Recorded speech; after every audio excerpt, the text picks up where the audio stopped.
आपने एक ट्वीट किया जिसको लेकर विवाद खड़ा हो गया, क्या है ट्वीट और आप क्यों किया आपने? ये विवाद की तो कोई वजह ही नहीं है। मुझे लगता है बिल्कुल गलत तरीके से इंटरप्रेट किया गया है।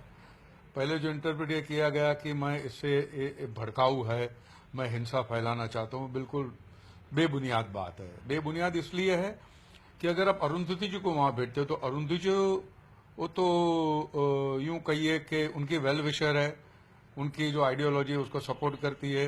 जो स्टोन पेल्टर है वो भी अरुंधति जी में मानते हैं, उनकी बातें सुनते हैं जिस तरह से अरुंधति जी बयान देती है। तो अगर अरुंधति जी बैठती है जीप के ऊपर तो कोई पत्थर नहीं फेंकेगा। मैं तो ये कहता हूं कि कोई पत्थर पकड़ेगा भी नहीं हाथ में। तो हिंसा फैलाने की बात तो बेबुनियाद है। दूसरी बात यह कि अरुंधति जी को भी पता चलेगा कि हमारी आर्मी कितनी एडवर्स कंडीशन के अंदर काम कर रही है, उनको भी एक फर्स्ट हैंड एक्सपीरियंस हो जाएगा। तो वो भी जो आर्मी के बारे में सोचती है, बोलती है, वो भी बंद हो जाएगी।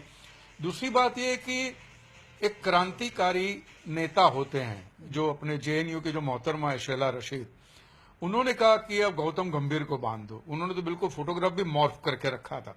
हमने तो सुझाव दिया तो उन्होंने तो बिल्कुल विजुअल भी दे दिया था। लेकिन वो क्रांतिकारी है तो उसका कोई रिएक्शन आया नहीं लोगों का।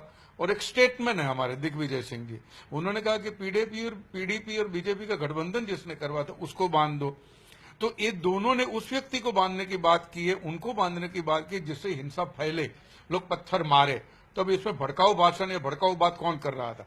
एक क्रांतिकारी भी वही बात कर रहा है और एक स्टेटमेंट भी वही बात कर रहा है। तो मैंने तो शांति का कबूतर छोड़ा था कि अरुंधति जी जाएगी वहां पे और लोगों को समझाएगी कि नहीं करना चाहिए, और अरुंधति जी को देख के कोई पत्थर मारेगा भी नहीं। तो इसमें भड़काऊ भाषण वाली बात है ही नहीं। ये नंबर 1।